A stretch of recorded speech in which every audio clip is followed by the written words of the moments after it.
Chicos, a ver, entonces la clase pasada nosotros habíamos repasado un poco sobre cómo realizar prueba de hipótesis bayesianas, ¿no? De manera sencilla, en realidad podíamos hacer prueba de hipótesis bayesianas directamente evaluando la probabilidad de la hipótesis que se hace en mención mediante la distribución posterior. Es decir, por ejemplo, si teníamos una hipótesis nula de probar que el parámetro era menor o igual a cierto valor, por ejemplo, ¿no? Versus una alterna en la cual teníamos que el parámetro era mayor a cierto valor. Entonces yo, usando el enfoque bayesiano, directamente podía evaluar estas aserciones, ¿no? Ya que todo esto se va a resumir en la densidad, digamos, posteriori, y yo de manera directa puedo dar evaluaciones, en este caso, de estas aserciones. Es decir, acá puedo tener el A, y, y yo puedo hallar de manera directa cuál es esta probabilidad, es decir, la probabilidad de que se cumpla la hipótesis nula, dado que tenía la data. Esto va a ser lo mismo que la probabilidad de quién, de que teta pertenezca al espacio parametral de la hipótesis nula, dado x. Y esto es lo mismo la probabilidad de que... ay, hola, ¿escuchan? Si no, pues que se me fue el internet. Ya. Esta es la probabilidad de que teta sea menor o igual a un a, dado x, ¿no? Y eso va a depender de la forma de la distribución posterior y que se tenga. Y yo voy a poder obtener estas probabilidades posteriores de manera directa, es decir, voy a poder medir el nivel de incertidumbre de las hipótesis que yo haga acerca del parámetro, ¿ok? O sea, hay una forma de medir esas hipótesis, ¿no? Entonces, por eso no hay ningún inconveniente, ¿no? Eh, entonces, y es más, algo a comparación, por ejemplo, de lo que era el enfoque clásico, en la cual las hipótesis solamente para dar una hipótesis, yo solamente tenía una respuesta de si hay evidencia o no hay evidencia a favor de la hipótesis nula, ¿no? Era un sí o un no, ¿sí? Un 0 o un 1, ¿ya? Eh, entonces teníamos ese caso, ¿no? O sea, no teníamos sí o no, acá sí podemos dar una medición del nivel de incertidumbre a posteriori que se tiene acerca de las hipótesis que estoy planteando, ¿no? Y otra de las ventajas también de utilizar, por ejemplo, un enfoque bayesiano era el siguiente, y algo que revisamos también, que no necesariamente podemos plantear una sola hipótesis. De hecho, debido a la naturaleza de plantear justamente o medir la incertidumbre acerca de las hipótesis que planteé, yo puedo plantear en realidad hipótesis de este tipo, es decir, hipótesis como por ejemplo para teta que pertenece a un cierto espacio parametral, ¿sí? O sea, digamos que este es el espacio parametral total, y yo puedo probar hipótesis, en este caso haciendo particiones del espacio parametral. Digamos, este es un subconjunto 1, este es un subconjunto 2, ¿no? Y así hasta llegar a un subconjunto, digamos, K, por ejemplo, ¿no? Y así yo puedo, bajo este caso, pues probar, digamos, K hipótesis en simultáneo, ¿no? Donde al final la probabilidad posteriori, ¿no? De cada una de las hipótesis, pues será la evaluación en la integral en ese dominio, nada más de la densidad, ¿no? No hay más que hacer ahí, ¿no? No será más que la integral. En caso claro sea una distribución discreta a la posteriori, pues será una sumatoria, ¿no? En el espacio parametral que se desea evaluar, ¿no? Y ya está. Entonces, de esa manera podríamos, por ejemplo, evaluar K hipótesis en simultáneo, ¿no? Y así podemos hacer más pruebas de hipótesis. También podemos hacer pruebas de hipótesis de comparación de medias, por ejemplo, de comparación de medias de poblaciones. Para ello, claro, tendríamos que hallar la distribución posteriori de justamente esa diferencia, ¿no? Para poder hallar justamente la integral que se desea, ¿no? O sea, en realidad podemos generalizar cualquier hipótesis que hemos visto del caso bayesiano, ¿no? Bien, algo que también vimos y resultó bastante particular justamente en las pruebas de hipótesis bayesiana fue el tema del factor de Bayes, ¿no? El factor de Bayes. Hicimos el planteamiento, partiendo en este caso de que dada la hipótesis nula y la hipótesis alterna, pues seleccionamos una a priori, ¿sí? Acá remarco que es necesario que esta a priori sea propia. Esto sí lo remarco. No podemos trabajar con prioris acá impropias, dado que al momento de calcular el factor de Bayes, sí requerimos que eso quede correctamente definido, ¿ya? No puede ser pues acá un infinito o algo, no. O sea, esto tiene que estar correctamente definido para que el factor de Bayes también quede correctamente definido, por lo que integrales impropias no sería adecuado tomar en este caso, ¿no? Porque si no tendríamos una incoherencia en el factor de Bayes, ¿ya? Ahí sí hay que tener cuidado con eso. Eh, obtuvimos en este caso la probabilidad posteriori, probamos que este era igual a este cociente, los dividimos y obtuvimos este resultado importante, ¿no? Que creo que es el más importante de prehipótesis bayesiana, que es el odds ratio a posteriori. El odds ratio a posteriori va a ser igual al odds ratio a priori por esta cantidad, que es una especie de factor. Este factor, al parecer, actualiza el odds ratio a priori y lo convierte en un odds ratio posteriori, ¿no? Es decir, introduce este factor, que está hecho en base solamente a un conocimiento a priori que se tiene de las hipótesis, y lo actualiza, en este caso, este factor para obtener, en este caso, un conocimiento ya actualizado de este mismo cociente, pero en este caso considerando la información muestral, ¿no? Es decir, pasamos de los ratio a priori a los ratio a posteriori, ¿no? Y este factor en particular tiene un nombre, se le conoce como factor de Bayes, ¿no? Se le conoce como factor de Bayes, ¿ya? Y justamente este factor de Bayes lo que hace es eso, actualizar justamente los ratio a priori para convertirlo en un ratio posteriori. Sin embargo, había otra interpretación, la cual era la siguiente. ¿Qué pasa si pi sub 0 es igual a un medio? Si pi sub 0 es igual a un medio, entonces resulta que el factor de Bayes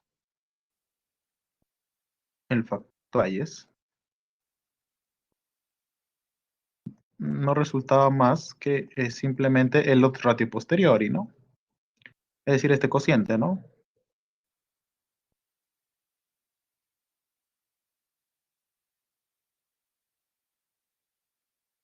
¿Sí?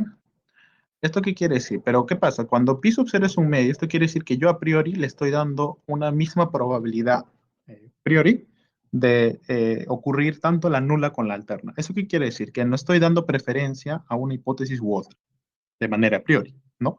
Eso quiere decir que el factor de Bayes en realidad es el odds ratio a posteriori cuando no hay preferencia a priori por ninguna de las hipótesis que estoy planteando, ¿sí? Entonces, en teoría, este factor de Bayes considera el odds ratio de que ocurra la nula entre la alterna sin considerar, digamos, esa subjetividad a priori que yo puedo poner a las hipótesis de antemano, ¿no? Esa es otra forma, digamos, también de interpretar el factor de Bayes, ¿no? Por lo tanto, es bastante importante y de hecho se reporta en un estudio bayesiano que utilice prueba de hipótesis, se reporta siempre el factor de Bayes, ¿no? Para ver justamente cuál es ese ratio posteriori sin la influencia de la distribución priori que ponga el investigador, ¿no? ¿Ok? Sin influencia, digamos, de ese nivel de preferencia que tenga el investigador. Ok, entonces ese era el factor de Bayes. Ahí obtuvimos una relación entre la probabilidad posterior de la nula y el factor de Bayes, en la cual, por ejemplo, se probó que el factor de Bayes y la probabilidad posterior de la nula tienen una relación directa, ¿sí? ¿Eso qué quiere decir? Que si el factor de Bayes se incrementa, esto disminuye, esto es a la menos uno, por lo tanto se incrementa y por lo tanto la probabilidad posterior de nula también se incrementa, ¿no? Entonces, a mayor factor de Bayes, mayor probabilidad posterior de nula y viceversa, ¿no? Y esto es importante también porque si yo conozco el factor de Bayes, conozco la probabilidad posterior de la nula.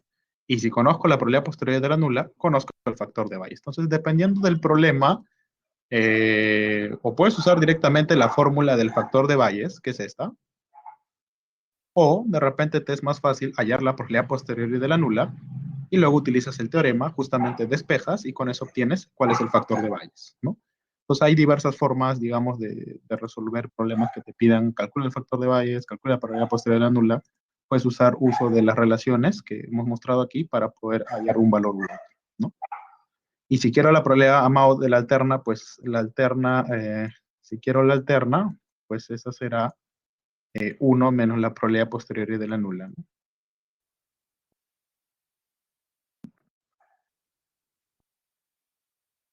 ¿No? Nada más, pues, ¿no? Y ya, pues, si lo quieres expresar esto en función del factor de Bayes, o sea, lo reemplazas y bueno, ya lo tienes también en función del factor de Bayes, ¿no? O sea, basta que tengas uno o esta, o este, y ya tienes todo, ¿no? Ya tienes todo el triángulo. Solo es suficiente tener uno de ellos para que ya tengas todos los demás, ¿no? Por eso es usual, como les digo, en estudios bayesianos, reportar el factor de Bayes. A partir de esto, yo tengo esto, y a partir de eso también obtengo esto, ¿no? Claro, siempre y cuando sepa a priori cuántos fueron estos valores también, el pi sub 0. Bien, eso fue lo que vimos la clase pasada y hasta aquí nos quedamos, ¿no? Por temas de tiempo. Entonces, lo que vamos a ver hoy día, en este caso es la continuación, y en particular expresar o ver la forma del factor de Bayes cuando tenemos una prueba de hipótesis de tipo bilateral, ¿no? Que fue una incógnita que quedó en la clase pasada. Entonces, hasta aquí no sé si tenemos alguna duda. A ver, me dicen sí, sí está claro, no si tenemos alguna duda por ahí.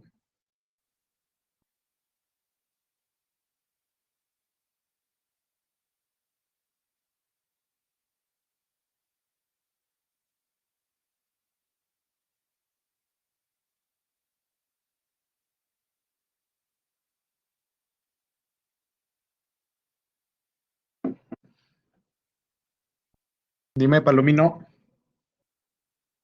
Profe, disculpe, lo anterior que estaba haciendo eso digo como un concepto distinto y no lo pude escuchar, fue por mi señal. ¿Podría repetirlo, un favor? ¿Qué concepto?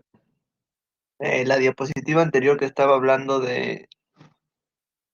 Sí, es que al inicio no lo pude escuchar bien claro. Ya desde ahí, desde que dijo que era propia, sí escuché. Hasta donde dijo que era propia, Ujú. logré escuchar. De ahí para adelante se me cortó el audio a mí. ¿Podría repetir, No, profe? pero que no sé hasta dónde repetir. Yo lo aviso hasta donde. Cuando ya entiendo, yo lo aviso. Lo único que mencioné fue que la distribución propia, o sea, que las distribuciones priori que tú selecciones aquí, tanto para el nulo y la alterna, este G de I de teta, en este rango particular, tiene que ser distribuciones propias. ¿Por qué? Porque al definir tu factor de Bayes, pues tú requieres que en efecto estas sean funciones definidas, ¿no?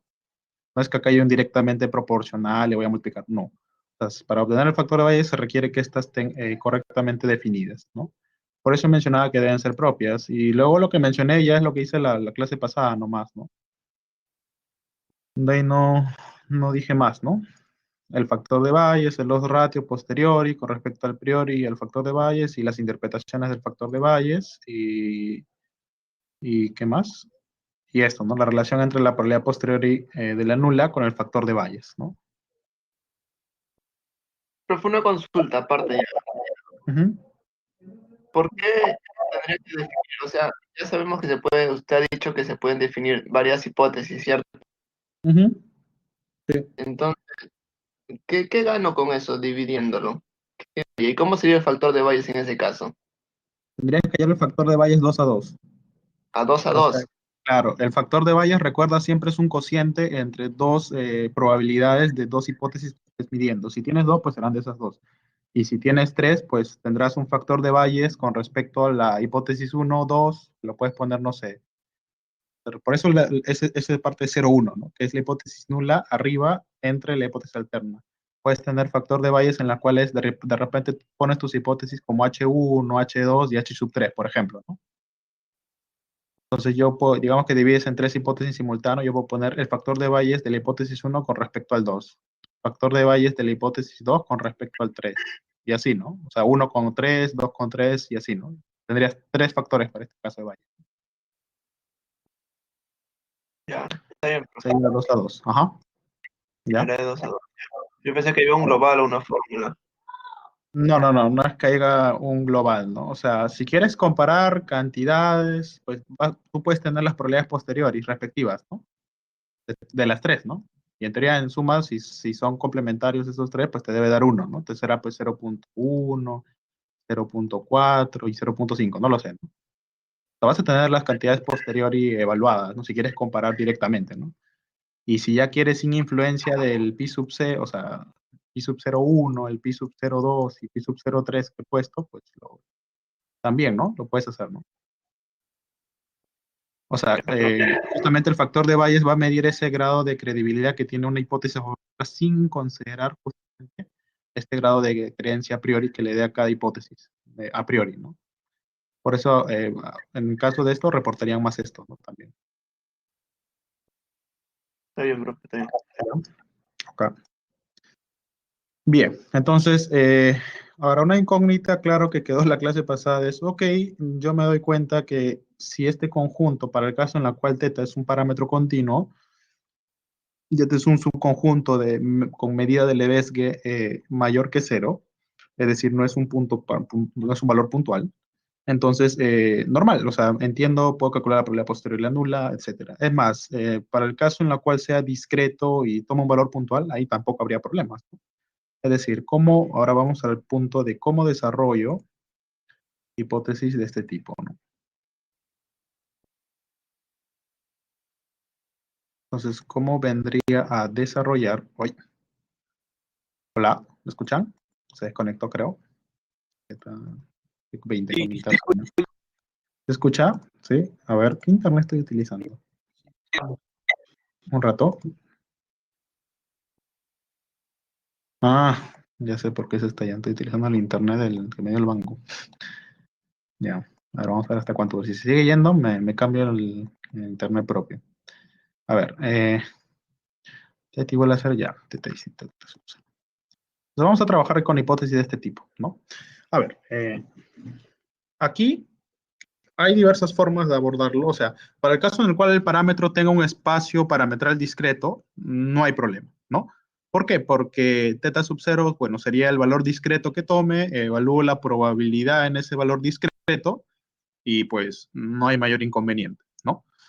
Sin embargo, si estamos trabajando un espacio en el cual teta es un continuo, es decir, un espacio continuo para el espacio parametral, entonces si teta toma un valor puntual, pues si yo evalúo la probabilidad posterior en este valor puntual, entonces naturalmente yo sé pues que eso va a valer cero, ¿no? Desde el punto de vista probabilístico, ¿no? Entonces, para eso es el abordaje que se puso de manera inicial, ¿no? Con respecto al TISA.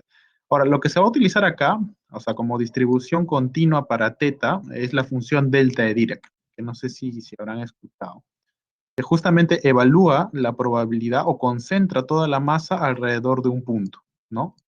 Y la función de densidad delta de Dirac en un continuo tiene esta característica, es decir, va a integrar 1 en todo el dominio, ¿sí?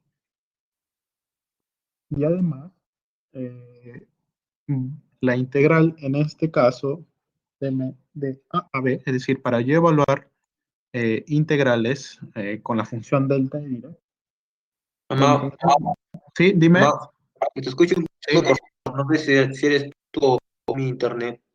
Yo te escucho a ti entrecortado. No sé si los demás me escuchan bien. Yo pensé que era mi internet. Te Bueno, escucho, ¿alguien más? ¿Alguien más? un poco bajo. Giancarlo. Ah, Yo ya. escucho normal, profe. Sí, creería que es su internet, ¿ah? O sea, mi internet, o al menos que me cambie el otro, a ver, para ver cómo va. No, se le escucha bajo, profe. Ah, la voz cambia, ¿no? Un momento se escucha bajo, otro normal, y luego vuelve a bajar y así estás. Ah, ya, es porque bajo mi voz, ¿no? Tampoco, es lo que pasa que no quiero gritar tampoco porque, o sea, ahorita estoy solo en la casa. Aunque déjenme ver porque siempre entra alguien. Estoy solo ahorita. Un rato.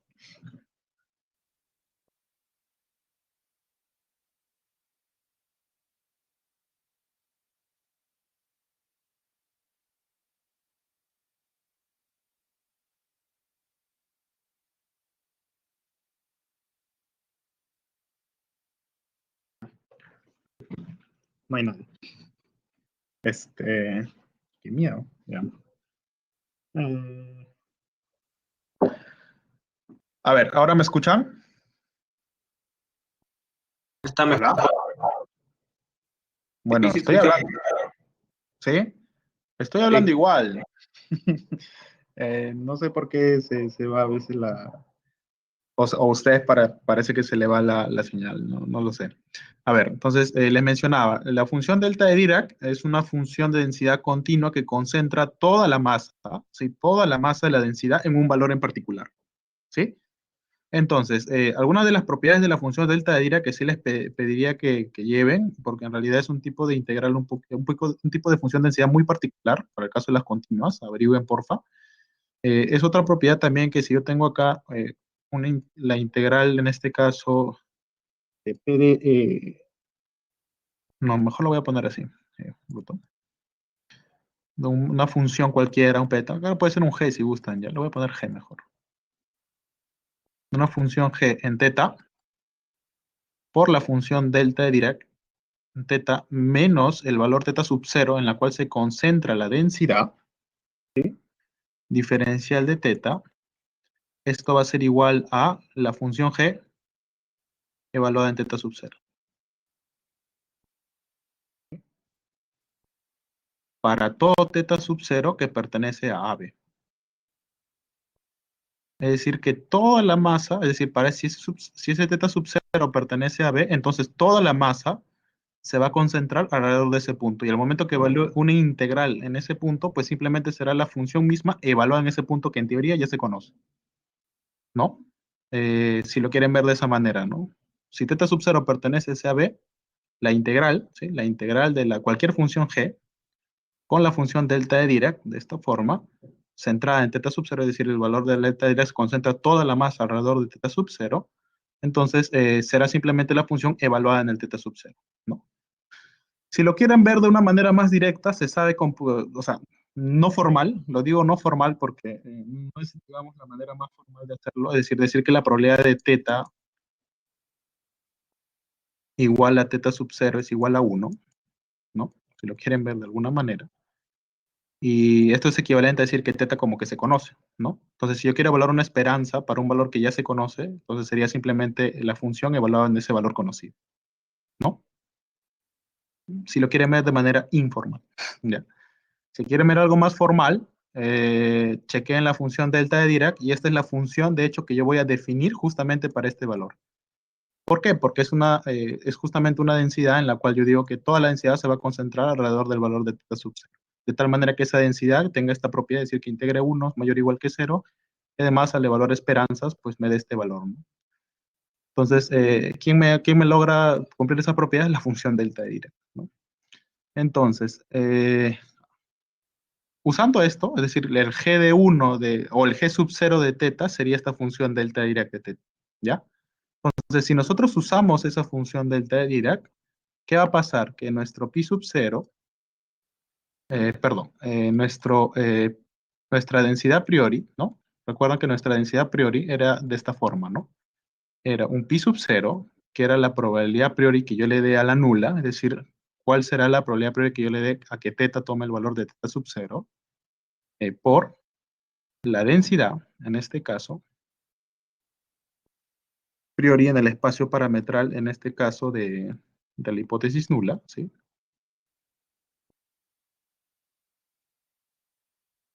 Más 1 menos pi sub 0 por G1 de teta. Por la función indicadora en el espacio parametral del alterno. ¿Sí? Ahora, lo que va a pasar es que aquí, para el caso cuando estoy trabajando con hipótesis bilaterales, voy a tomar aquí la función delta de Dirac para teta, en teta sub 0.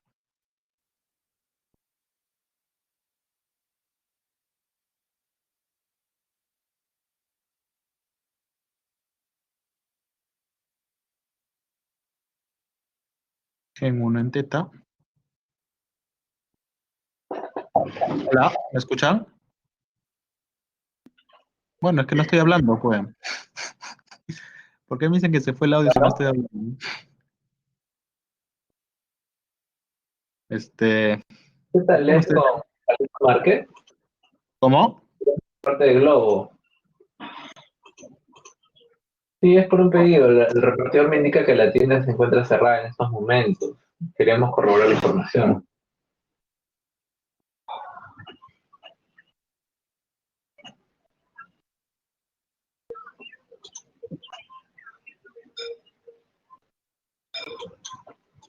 ¿Es el local de calle 68 a este?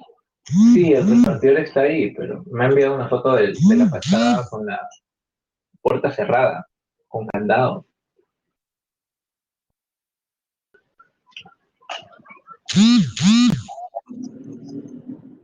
De Globo. ¿Es calle 68 a este cruce con Avenida 5 de Sur?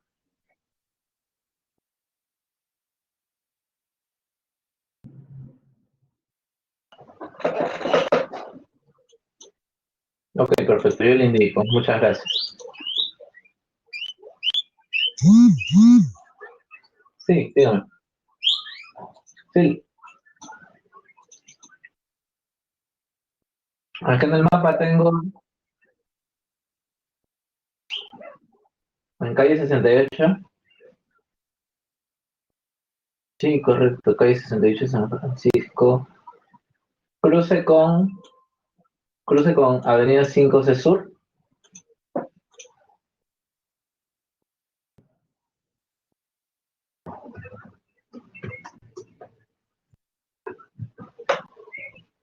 Frente a Fratelli.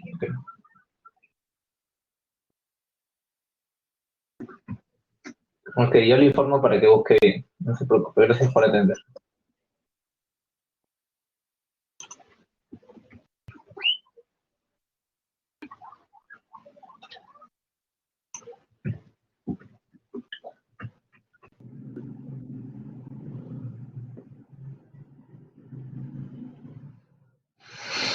Mm.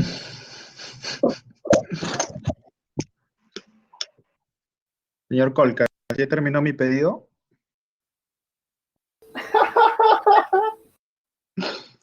Espero lo haya tomado bien, ¿no? Eh, Está listo. chambeando. Espero llegue en una hora al menos, ¿no? Al menos de una hora, ¿no? Porque ya tengo hambre, ¿no? Un yen yen ha pedido, dice. No te cobra el delivery, dice. Bueno, y luego se queja, ¿no? De las clases virtuales. Bueno, ya. Mira, no voy a decir nada. No voy a decir nada. Copecolcas, tengo bicicleta. No voy a decir nada. Y así están varios, ¿eh? O sea, o haciendo otra cosa, viendo otras cosas, ya, viendo otra clase, viendo la tele, durmiendo. Yo no sé, ya. Yo voy a continuar, yo tranquilo, normal enseño, si tienen dudas respondo, si no tienen dudas entiendo que normal están entendiendo. Y ya, no me hago problemas, ¿ya? Pero por cosas como estas que a veces digo, pucha, que pensaba ponerles un trabajo y digo, luego me desanimo, ¿no? Digo, pucha, ¿para qué? Si al final, pucha, ni interés le toma, ¿no? Entonces, ¿para qué voy a ayudarlos en algo que ni siquiera están interesados, ¿no? Eh, por una cuestión, ¿no? De respeto, ¿no? Más que nada, ¿no? Ya, solamente eso, ¿ya? Yo no soy de gritarte como el profesor de la FIE, ¿no? El profesor Espinosa, ¿no? El famoso profesor Espinosa. Calladito nomás, tranquilo nomás. Hay que ser pacíficos, ¿no? Si van a morir, mueren pacíficos, ¿no? O sea, yo no soy de hacerte la guerra, ¿no? No soy de hacerte la guerra, ¿no? Tranquilo nomás ahí, vamos a evaluarlos y ahí responderán, ¿no? Entonces, una vez pasado el exabrupto ahí que ha pasado con su compañero, y que a veces le pasa también a chicos, a otros chicos que también escucho que están en otras clases, y sé quiénes son, y luego están quejándose y reclamando, no sé, hasta que peor todavía más cólera me da. Amado, Bueno, sí, sí, pucha, disculpa. Quería disculparme, lo que pasa es que, bueno, no te he comentado, pero algunos saben que yo ahorita estoy chambeando, ¿no? Salgo a las 3. A veces me cambian de horario, normalmente salgo a las 2, pero esta semana me ha tocado a las 3. Entonces, sí quiero estar en la clase, a las 3 ya voy a estar 100% concentrada en la clase, pero es un tema personal, pues, ¿no? Me gustaría que de sí, repente me de puedas acuerdo, entender. de acuerdo, no hay problema, yo no tengo ningún Yo problema, la verdad me yo no tengo olvidé en problema. apagar lo que pasa es que como que se fue la conexión y creo que no se te escuchó y ahí como que se reinició el micro y se prendió y no me había dado No hay cuenta. ningún problema, no hay ningún problema, Colcas. La verdad, yo no me hago problemas, ¿ya? O sea, no tengo ningún inconveniente. Entiendo que cada uno tiene sus propias formas, propios problemas. Entiendo, es natural, todos tenemos problemas. Pero recuerden que todo, pues, lleva consecuencias, ¿no? Obviamente, si le dedicas tiempo a una cosa, descuidarás otra y naturalmente esto, pues, desencadena en algunas consecuencias, ¿no? Solamente considerar ese punto. O sea, yo no me molesto, entiendo que hay problemas, entiendo que hay que hacer otras cosas, ayudar a la familia, de repente hay ingresos que faltan por ahí, ¿no? Sí, no hay ningún inconveniente por mi lado. Solamente ahí tengan cuidado nomás con exhibirse, ¿no? Solo tengan cuidado con exhibirse, ¿ya? Ahora ya me perdí en qué iba en la clase. Ya se acabó la clase, güey, porque ya me perdí. A ver, ya me acordé ya. Ok. Entonces, estaba en la densidad a priori, entonces una vez ya que estamos, ¿qué estaba? Pucha, ya perdí la acción, ya me desconcentré ya totalmente. A ver, ya, estamos con la función delta de Dirac, que en este caso es la función de densidad continua particular que estamos utilizando para este tipo de hipótesis. Esta es la función que vamos a utilizar una vez que utilicemos esta densidad. Entonces, de hecho, sí podemos definir el factor de Bayes. El factor de Bayes, en este caso, no es más. Si queremos definir el factor de Bayes usando directamente la fórmula, no será más que la densidad en el espacio parametral de la nula. ¿De quién? En este caso, tendremos de la densidad, es decir, de x dado teta, por g sub 0 de teta, diferencial de teta, ¿sí? Sobre la integral en el espacio parametral de la alterna, la densidad, acá será la alterna, la densidad de los datos, la densidad a priori, ¿sí?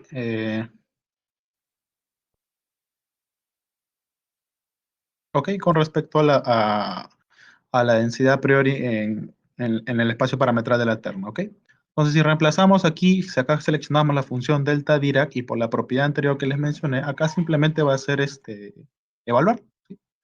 Va a ser evaluar la densidad, simplemente el valor teta sub 0, ¿no? Porque toda la densidad se está concentrando ahí, es decir, que es como que si el valor de teta fuese conocido, e igual a ese teta sub 0 que va a tomar, y todo se concentra ahí, ¿no?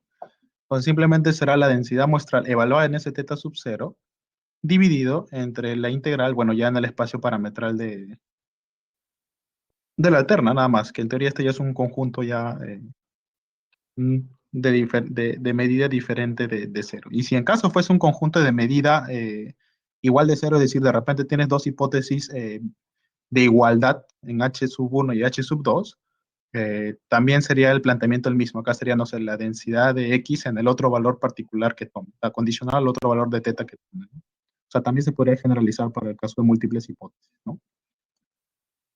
Pero en este caso, suponiendo que estamos ya trabajando con solo dos y la alterna ya está conteniendo ya el resto de espacio en la cual ya, pues, casi puede ser una integral propiamente dicha, ahí está, pues esa sería su definición, ¿no? Entonces, bien, esa sería la definición, digamos, del factor de Bayes, ¿sí? Para el caso en la cual tenemos una hipótesis de tipo bilateral, es decir, simplemente en el numerador vamos a evaluar la densidad y la vamos a evaluar en teta igual a teta sub 0. Nada más, o sea, es evaluar eso, nada más, ¿ok? Y acá tenemos ya la densidad normal, ¿no? La integral, pues que sí se puede calcular, ¿no? Y sí, eso sería el caso para cuando tengamos pruebas de hipótesis de tipo bilateral en el caso bayesiano, ¿ok? Y, y la probabilidad posterior es nula, ¿cómo la calculo? Bueno, es con la ecuación, pues, ¿no? Entonces tienes que la probabilidad posteriori de la nula, eh, hola, ¿me escuchan? Voy a cambiarme de internet ya, porque este está intermitente, ¿no? En modelos no tuve problemas, ¿ya? Pero ahorita se ha puesto raro. Voy a cambiarme de internet y regreso, ¿ya?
Hola, ¿me escuchan?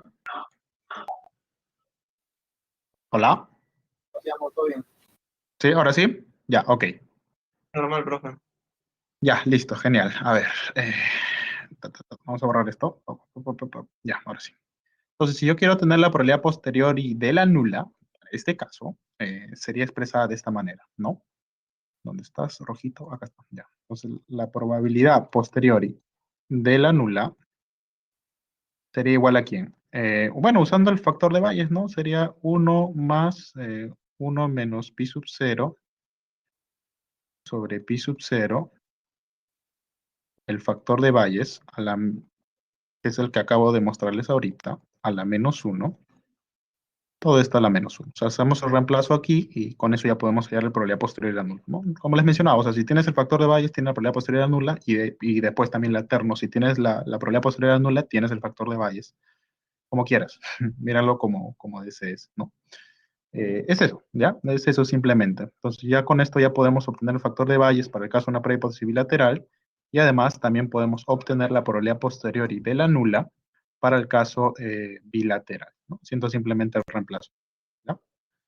Entonces, no sé si hasta aquí tenemos alguna duda. A ver, vamos a iniciar una encuestilla. Me dicen sí, sí está claro. No, si tenemos una duda por ahí.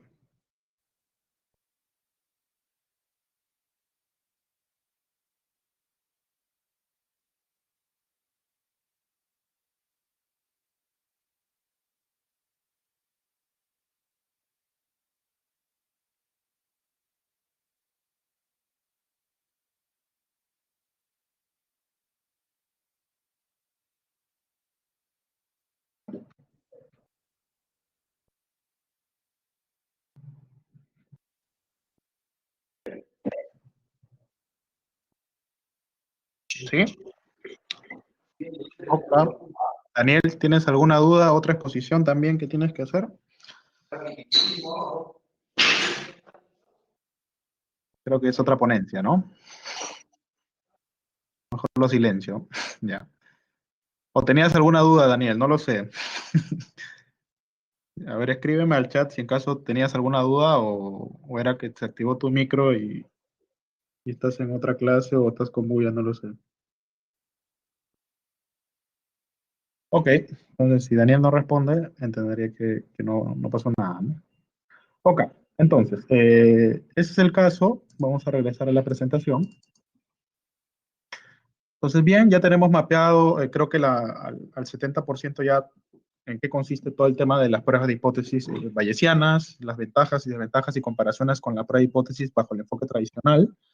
Un poco también acabamos de cerrar el tema, ¿qué pasaría si en el caso tenemos una hipótesis de tipo bilateral en comillas, porque bilateral no es que por la igualdad en realidad, ¿no? Ahí hay un tema, ¿no? Pero bueno, vamos a llamarla así, prueba de hipótesis bilateral. ¿Y qué más? De hecho, sí, ya tenemos casi todo. Ahora vamos ya un poco a ahondar un poco en algunos temas, puntos adicionales que sí es importante profundizar con respecto a la hipótesis bayesiana. El primero de ellos va a ser dos medidas bayesianas que en teoría aparentemente deberían medir en cierta forma lo mismo. Estoy hablando del p-valor y la probabilidad posteriori de la nula, ¿no? Había mencionado que el p-valor, y acá ya voy a dar la definición más formal. Acá voy a dar una definición más formal. El p-valor, dice, se define como la probabilidad de obtener un resultado al menos tan extremo como el que realmente se ha obtenido. Como el que realmente se ha obtenido, me refiero al valor del estadístico calculado usando la data muestral, suponiendo que la hipótesis nula es cierta, ¿ya? Esa es la definición del p-valor, la probabilidad de obtener un resultado al menos tan extremo como el que realmente se ha obtenido, suponiendo la hipótesis nula es cierta. En términos de probabilidad condicional, sería la probabilidad de obtener un resultado al menos tan extremo. Si estás con una hipótesis de tipo, no sé, estás con una hipótesis, imagínate, de este tipo, unilateral, vamos a suponer, θ menor o igual a θ sub 0, versus la alterna de que θ es mayor a θ sub 0.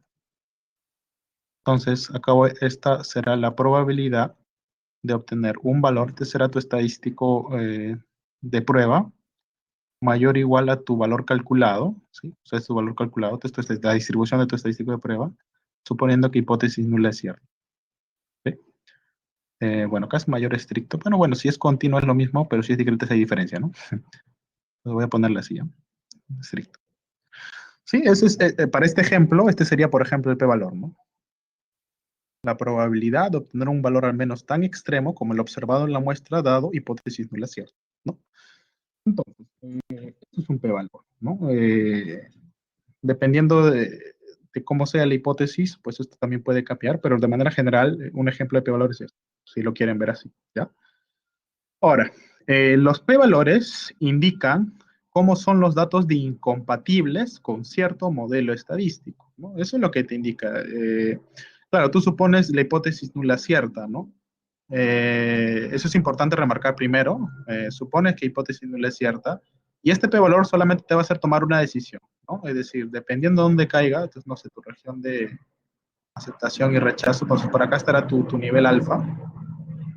Y si, por ejemplo, tu valor calculado, ¿sí? Este es tu valor calculado, tu p-valor será esta región, ¿no? Es la distribución, voy a poner la distribución E para manejar la misma notación y este es tu valor estadístico calculado, ¿no? Entonces, el p-valor te va a indicar justamente, simplemente ver, ok, si el p-valor es mayor al nivel de significancia, no rechazo la hipótesis nula. Caso contrario, si el p-valor es menor al nivel de significancia, rechazo la hipótesis nula, ¿no? Mientras más pequeño sea el p-valor, date cuenta que en efecto el valor calculado en realidad se va aproximando ¿a dónde? A la región de rechazo, ¿no? Que vendría a ser esta acá, ¿no? ¿Sí? Que esta región de acá. Mientras más grande sea, mientras más pequeño, perdón, mientras más grande sea el valor calculado, más pequeño el p-valor y por lo tanto nos aproximamos más a la región de rechazo, ¿ok? En este caso, a mayor evidencia a favor de la terna o menos evidencia a favor de la nula, como quieran ver, ¿no? Y por el contrario, mientras más pequeño, entre comillas, sea el valor calculado, es decir, esta probabilidad se va incrementando, ¿no? Mientras más pequeña la probabilidad se va incrementando y por lo tanto, en teoría, va mostrándose mayor evidencia a favor de la nula, ¿no? Entonces, parecería que a medida que yo voy incrementando el valor, el p-valor se va incrementando, entonces la evidencia a favor de la nula se va incrementando, ¿no? Entonces, alguno podría arriesgarse a decir que, en efecto, el p-valor es la probabilidad de que se cumpla la hipótesis nula, ¿no? Dada la evidencia de los datos. Naturalmente no podríamos dar esa aserción de manera directa en el sentido de que justamente hacer una aserción probabilística acerca de un parámetro no tiene sentido desde que en efecto esto es un parámetro y es una constante fija pero desconocida, bajo el enfoque clásico. Pero está. Entonces, hacer una aserción probabilística del parámetro de manera directa no la podemos hacer, ¿no? Por lo tanto, no tendría mucho sentido, ¿no? Entonces acá le pongo, los p-valores no miden la probabilidad de que la hipótesis nula sea cierta. Entonces hay que tener cuidado. No es eso exactamente, ¿no? ¿Qué indican? Solamente indican qué tan incompatibles o compatibles vienen a ser los datos con respecto a las hipótesis planteadas. Nada más, ¿sí? Que es lo que les acabo de explicar hace un momento, ¿no?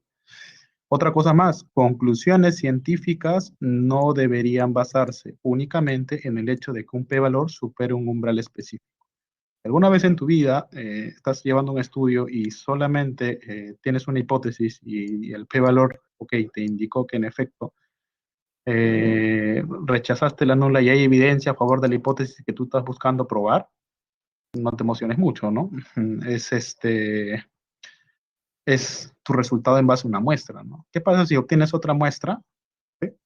Otra muestra y obtienes la conclusión distinta, ¿no? Entonces, una de las características fundamentales dentro del mundo de la ciencia, es decir, que un experimento debe ser posible de replicar en cualquier parte del mundo y si se lleva bajo las mismas condiciones, debes obtenerse los mismos resultados. Y eso para el caso de las pruebas estadísticas, en particular las pruebas de hipótesis, no necesariamente se va a cumplir en el sentido de que estamos inmersos en la aleatoriedad, por lo que yo no sé si la decisión que has tomado es debida justamente a esa aleatoriedad que tienes en la muestra o en realidad es que existe evidencia a favor. O sea, si bien es cierto, puede ser una evidencia entre comillas de tipo circunstancial, si lo quieres ver así porque estás trabajando con una muestra en particular. Evidentemente, si tienes muchas más muestras, obviamente el nivel de veracidad de las hipótesis va a aumentar, pero siempre va a existir esa duda, ¿no? Porque siempre tienes un nivel de error. Entonces, no es que yo digo, ok, mi p-valor es menor a 0.05, ok, listo, descubrí algo nuevo en la ciencia y esto es 100% aceptado. No. Si no es reforzado por un punto de vista teórico, por una teoría detrás, por una explicación detrás, esto no es posible o no es replicado por miles o bastantes investigadores luego y obtengan los mismos resultados que tú. Entonces, pues esto seguirá siendo simplemente una previa hipótesis tal cual, es decir, una muestra puede tener un cierto nivel de error y yo no sé si yo estoy seleccionando ese error o es un caso acertado, ¿no? Entonces siempre va a quedar esa incertidumbre. Sin embargo, sí te da una idea, o sea, sí es una evidencia, cuenta como evidencia, pero no es conclusiva, no es concluyente, ¿ok? Entonces tengan mucho cuidado al momento de repente, si van a de repente escribir una tesis o hacer un artículo científico, pues nunca van a hacer una conclusión o algo concluyente en base a simplemente un test de hipótesis. Evidencia, es evidencia a favor, más no es una evidencia concluyente, nada más, ¿ya? Solamente eso, o sea, la pre-hipótesis todo te va a indicar cuánta evidencia tiene la muestra que tienes a favor de la hipótesis que planteas, nada más, ¿ya? Si obtienes otra muestra, puede ser que las conclusiones de repente sean distintas. Quién sabe cómo has extraído tu muestra, de repente tu muestra ni representativa es, ¿no? Entonces, hay muchos factores ahí que van a influir justamente en qué decisión se tome la hipótesis, ¿no? Entonces, eso hay que tenerlo en cuenta siempre, ¿ya? Hay que tenerlo en cuenta siempre con respecto a las interpretaciones que pueda tener el p-valor, ¿ya? Hay que tener cuidado. Ok, a ver, ¿qué es lo que sigue? Un rato. Ok, por otro lado, digamos, si queremos decirlo, el análogo bayesiano, entre comillas análogo, porque si bien el p-valor viene a ser como una especie de indicador de qué tanta evidencia está mostrando la hipótesis nula, perdón, qué tanta evidencia está mostrando los datos a favor de la nula. Acá tenemos la probabilidad posterior de la nula, que es el caso bayesiano, ¿no? Que es directamente la probabilidad posterior de la nula, que sí la puedo obtener, ¿no? Entonces, por acá tenemos esto, tenemos la probabilidad posterior de la nula. Esta depende de la selección de la distribución priori. Entonces hay que tener cuidado, ¿ya? Para el caso de la probabilidad posterior, no es que sea perfecta, no, no es perfecta porque esta depende de la distribución priori que se selecciona, ¿ya? Y obviamente también de los valores pi sub 0 que se selecciona, es decir, de las probabilidades priori que yo asigne a una hipótesis u otra, ¿ya? Entonces, aquí hay que tener un poquito de cuidado, obviamente dependiendo qué priori seleccionemos, pues la probabilidad posterior nula puede cambiar. Si yo a priori le doy una probabilidad bastante alta a la nula, posiblemente la posteriori también sea sesgada con una probabilidad alta. Pero eso es porque a priori también le di una probabilidad alta, ¿no? Bueno, este es más, un poco ya más orientado a la parte, por si esto es ya más nivel maestría, cuando ya trabajas, por ejemplo, con prioris robustas en un conjunto o una clase de prioris, ¿no? Con el fin de que obtener que justamente la posteriori no se vea influenciada mucho por cambios mínimos en la distribución priori. En teoría, un indicador, una inferencia es bayesiana robusta cuando pequeñas diferencias en la distribución priori también provocan simplemente pequeñas diferencias en la distribución posterior, ¿no? Si por el contrario, pequeñas diferencias en la priori de una clase están generando diferencias grandes, entonces ahí está pasando que esta inferencia bayesiana no es robusta frente a la clase de prioris que estoy seleccionando, ¿no? Esto ya es un más tema de maestría. Si alguien quiere de repente ahondar, hay un libro que le puedo pasar. De hecho, acá esto me olvidé sacarlo porque como les mencioné, esto ya es un tema más avanzado. Pero sí, se puede trabajar, ¿no? Con distribuciones prioris robustas con respecto a una familia de prioris, ¿no? Es lo usual, ¿no? También utilizar en estudios bayesianos que quieres alcanzar cierto nivel de robustez, ¿no? Sí, pero su objetivo simplemente es que a pequeños cambios de la priori no se vea afectado o no haya influencias grandes en la distribución posterior, ¿no? Lo que no se quiere es eso, ¿ya? Se quiere que pequeñas diferencias en la priori también se puedan generar pequeñas diferencias en la posterior. O el caso excepcional, que cualquier diferencia que haya en la priori, la posterior se va a afectar de manera mínima, ¿no? En realidad eso es lo que se entiende por robustez en la priori, ¿ya? Pero esto es opcional, o sea, esto no les voy a tomar en la práctica ni nada, ¿no? Esto es un tema ya a nivel maestría, ¿ya? Pero sí se los comento como algo adicional, ¿ya? De qué depende justamente, o eso sería como una especie de desventajas si es que, por ejemplo, estoy tomando un conjunto de prioris robustas en una familia, ¿no? Y eso serían los únicos análisis que hay que considerar aquí, ¿ya? Entonces acá tenemos la probabilidad posterior nula, tenemos el p-valor. Tenemos dos cantidades que aparentemente parecen medir lo mismo, ¿no? Y lo cual nos conducen a una interrogante bastante interesante.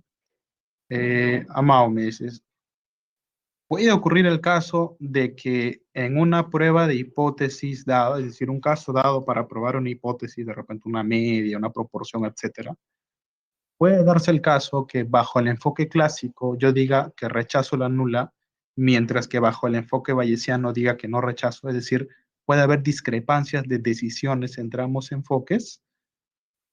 ¿Ustedes qué opinan? A ver, vamos a iniciar una encuesta.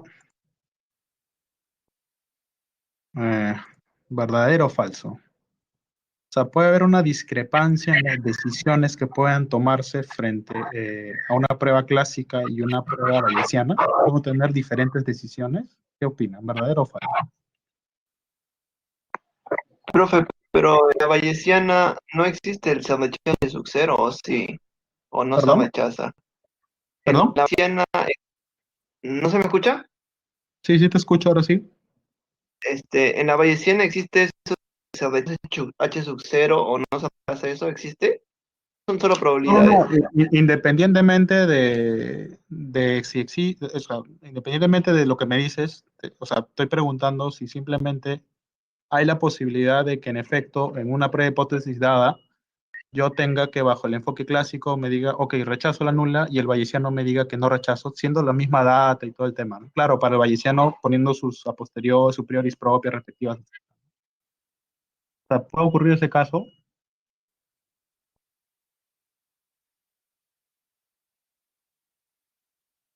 Bueno, la mayoría me dice verdadero. En teoría sí habría, ¿cierto? Usted Dime. mencionaba, si me equivoco, en teoría sí habría, digo, ¿no? Porque usted mencionó, si me equivoco, la pasada como una paradoja entre Correcto. Jeffrey y Link, que hay algo así mencionó. Sí, Creo de que en base acuerdo. a eso sí habría una diferencia, entonces. Sí, ahora, esta pregunta no es que haya una respuesta en sí, o sea, ahorita porque en teoría no les he enseñado, o sea, lo que estoy buscando ahorita es su intuición, o sea, ¿qué intuyen? ¿No? O sea, la intuición me diría que no, ¿por qué? O sea, yo esperaba que más dijeran falso, ahora todos han dicho verdad. Es una fregada. ¿Por qué, por qué esperaría que, o sea, ojo, la respuesta es verdadera, o sea, sí existe, pero si lo ves desde un punto de vista de intuición, tú dirías, ok, la verdad es una, es decir, si mi data muestra a favor o se muestra con evidencia a favor de la nula, entonces ambas hipótesis, si es que están funcionando bien o y están midiendo en escala similar lo mismo, entonces deberían darme conclusiones iguales, no deberían darme conclusiones distintas, en teoría, ¿no? Porque si en caso contrario pasase eso y ambos están bien planteados, en teoría, ¿qué quiere decir?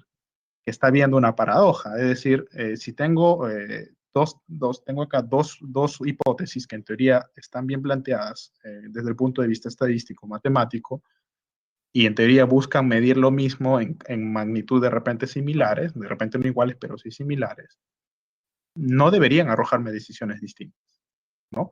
Porque si no, estaríamos entrando en una especie de contradicción. Entonces, ¿quién tiene la razón? ¿O el enfoque bayesiano o el enfoque clásico? Entonces, ahí entramos en una disputa muy brutal, ¿no?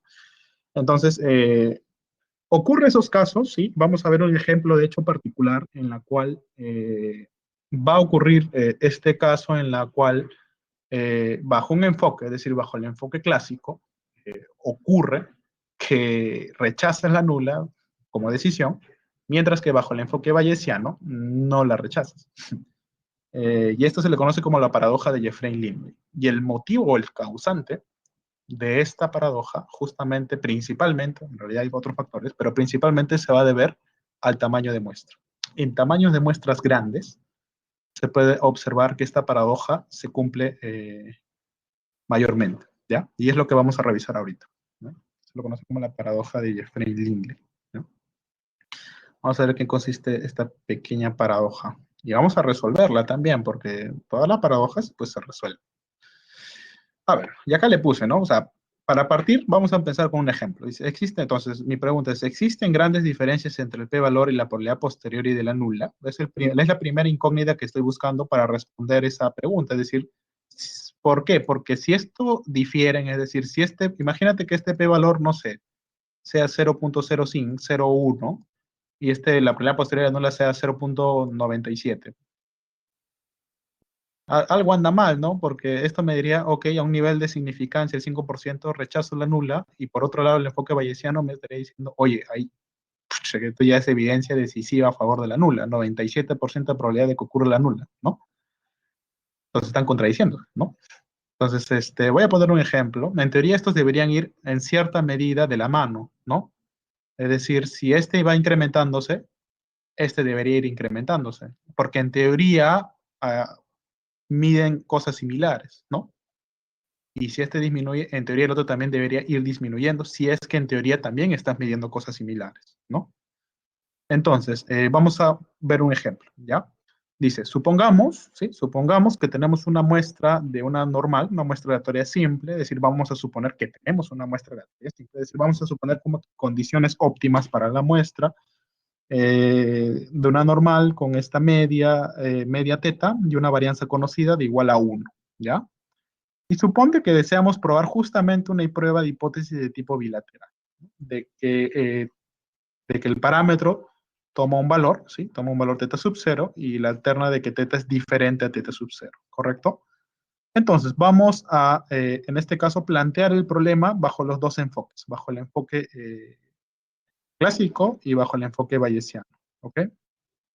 Entonces, bajo el enfoque clásico, para resolver este problema, pues, hallamos el p-valor. ¿Y cómo hallamos el p-valor? Esta es una prueba de hipótesis en teoría bilateral, ¿no? ¿Cómo plantearían el p-valor aquí? ¿Esto es verdadero o esto es falso? Estoy hablando de piedras, ¿no? A ver, vamos a plantearlo, ¿ya? Primero, el p-valor, ¿no? ¿Por qué el p-valor toma esa estructura? Entonces, tenemos lo siguiente. Yo sé que si tengo, en este caso, x y dado teta, que se distribuyen y de una normal con media teta y varianza 1. Pregunta, yo sé entonces que en este caso la media muestral, ¿correcto? Sí, la media muestral menos el parámetro sobre 1 entre raíz de n, pues tendrá distribución normal estándar, ¿no? Eso es lo primero que sé, ¿no? Entonces tendrá distribución normal estándar. Entonces, este es tu estadístico pivote, ¿no? Este es tu estadístico pivote. Para yo hallar el estadístico calculado, tengo que suponer hipótesis nula verdadera, ¿no? ¿Qué me dice la hipótesis nula verdadera? Que teta es igual a teta sub 0, ¿no?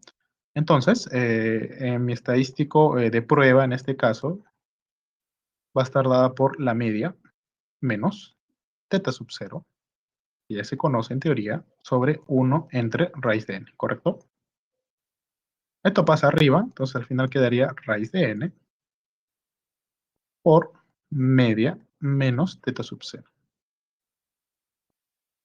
¿Sí? Ese quedaría el valor. Como es una normal estándar, si yo quiero calcular el p-valor, ¿sí? En teoría es una normal estándar, acá está el 0. Si el valor es positivo, ¿no? Yo tendría que considerar estas dos probabilidades, ¿no? O sea, de la cola izquierda y la cola derecha, ¿no? ¿Sí? De la cola izquierda y cola derecha, ¿ya? ¿Por qué, Amado? ¿Por qué de ambos lados? ¿Por qué crees? Porque al momento de evaluar el p-valor aquí, tú vas a hallar la probabilidad de que justamente obtengas un valor peor que el observado, que es tu valor calculado, dada hipótesis nula verdadera. En valor absoluto, en magnitud, claro está, ¿no? En este caso, claro, consideras el valor absoluto, ¿no? Y ahí te salen justamente que van a ser estas dos regiones, ¿no? Esto ya lo debes haber visto en paramétrica o tu curso de estadística 3, ¿no? Si no, regresamos, ¿no? A ver. Ok, pero Mao, yo no sé si este valor es positivo o negativo, ¿cómo lo fijo? Bueno, entonces voy a considerar voy a considerar la magnitud, pues, ¿no? Considero la magnitud. La magnitud siempre va a ser, esta magnitud que si lo pongo valor absoluto, pues siempre va a ser positivo. ¿Eh? Ok. Entonces, y esto será el negativo del valor absoluto, si gustan, ¿no? Pero como la distribución es simétrica, aunque en mi gráfico no parece, pero la distribución es simétrica, o sea, si esto es simétrico, quiere decir que el p-valor va a ser esta área, que le voy a llamar, no sé, A, y esto también debería ser un área de A, ¿no? ¿Sí? Entonces, en realidad el p-valor justamente sería, pues, 2A, ¿no? Ya. El p-valor sería 2A, donde A va a ser justamente 1 menos la función de distribución de la normal estándar evaluado en este valor, ¿no? Que es raíz de n por media menos el valor de teta sub 0, ¿no?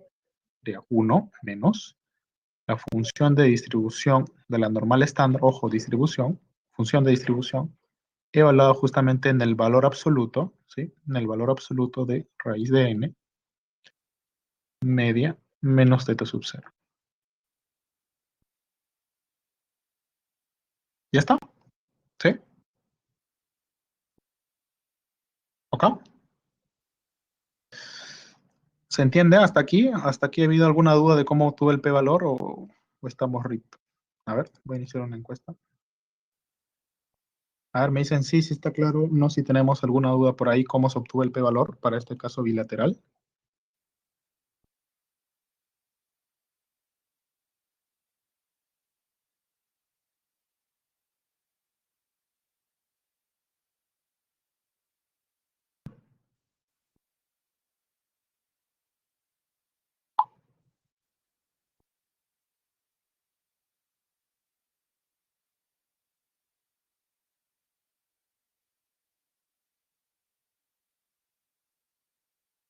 ¿Sí?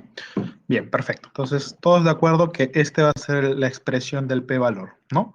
A esto le estoy llamando, creo, un t, si mal no recuerdo la expresión, ¿no? Lo estoy llamando un t. ¿Sí? Entonces, esto acá. Entonces, el p-valor, ¿sí? Es este valor de acá, nada más, ¿ya? Bueno, pues esto parece el nivel de significancia. Sí, bueno, pues ponle P, ¿ya? Ponle P para que no te confunda. Ya no hay problema. Y ahora sí.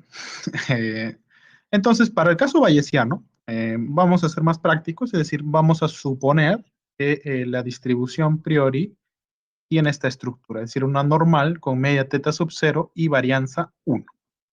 ¿Sí? Y varianza 1. Oye, Mao, pero esta priori, pucha, media rara, ¿no? Porque estás centrando el valor de teta sub 0, ¿no? Entonces, estás sesgando un poco tu hipótesis nula. Oye, pero en el caso clásico no hacemos lo mismo. Empezamos por suponer que la hipótesis nula es verdadera, ¿no? Y luego ya si llegamos a una contradicción, pues entonces quiere decir que hay evidencia en contra de H sub 0, ¿no? Entonces, haciendo un homólogo o un análogo, por decirlo así, de alguna manera, vamos a priori suponer que en efecto teta tiene una distribución normal con media teta sub 0 y varianza 1, ¿no? ¿Sí? Con media teta sub 0 y varianza 1, ¿ya? Y vamos a hallar el factor de Bayes. Ahora, ¿cómo llegamos aquí? Es otro precio, ¿no? Bueno, el tema es que van a llegar, ¿ya? Pueden hacer el cálculo, hacemos el cálculo si gustan, y llegamos a esta distribución priori, ¿ya?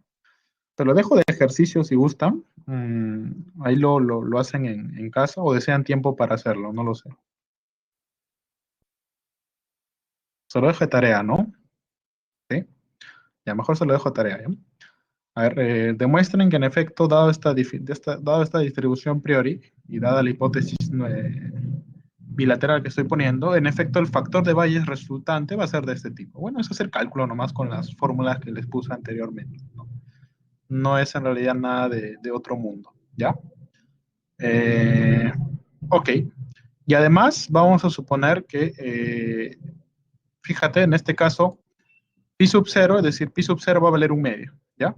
Pi sub 0 va a valer un medio. Entonces, al momento de reemplazar, si pi sub 0 vale un medio, esto se cancela, ¿no?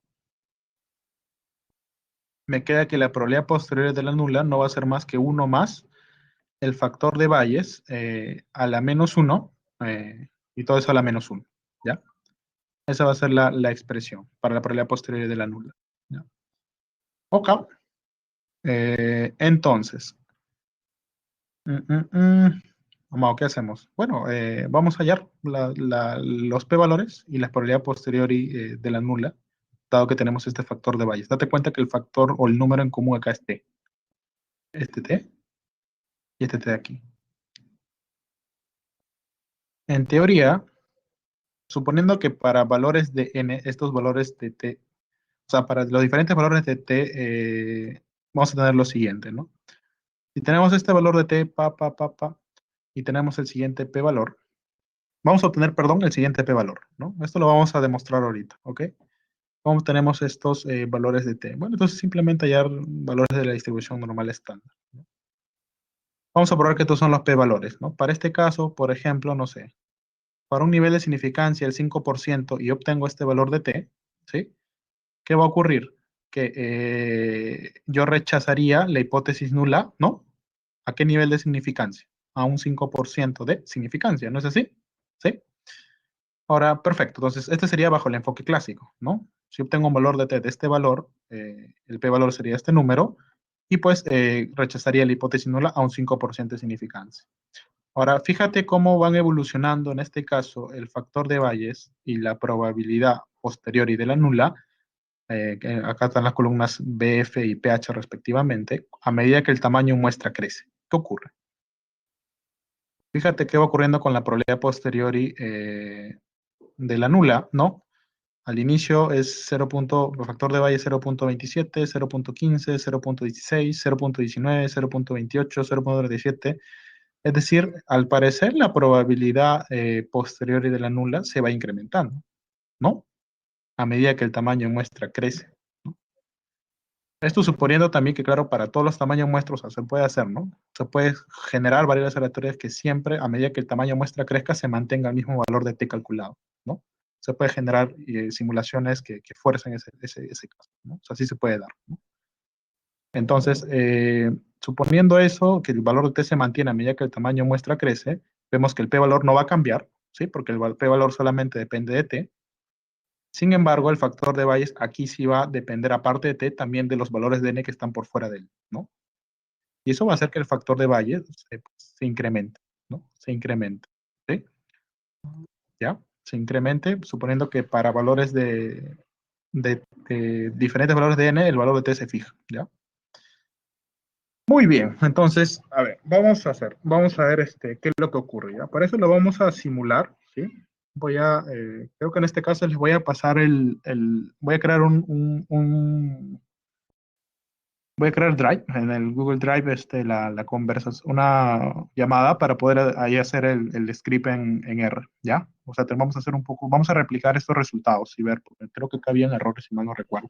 Esto lo saqué del libro tal cual, ¿no? No lo sé corroborar. Ahorita lo vamos a corroborar en el R, ¿no? Deberían ser los números que son, ¿no? ¿Ya? Entonces, les voy a enviar ahorita el link del Drive para que se unan por ahí y vamos a ir haciendo esta parte, ¿ya? Y mientras aprovechando, creo que podremos aprovechar también para entrar a un break, ¿no? ¿Listo?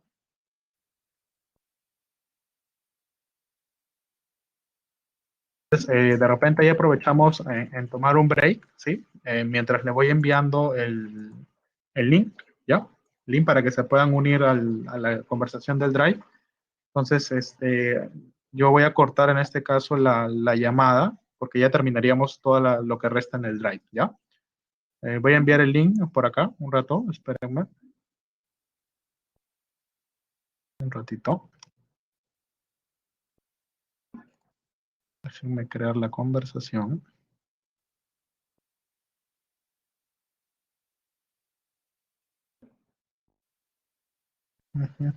Adiós.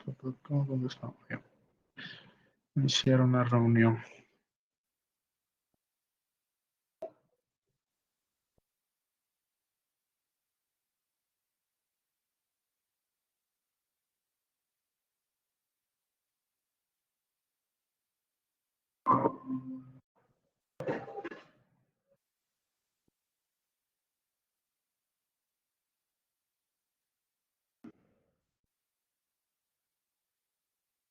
Ahí les pasé el link para que se unan, por favor.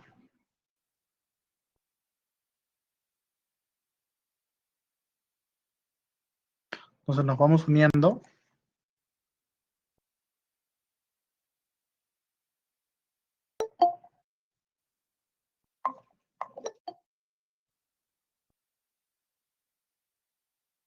Profe, disculpa, Sí,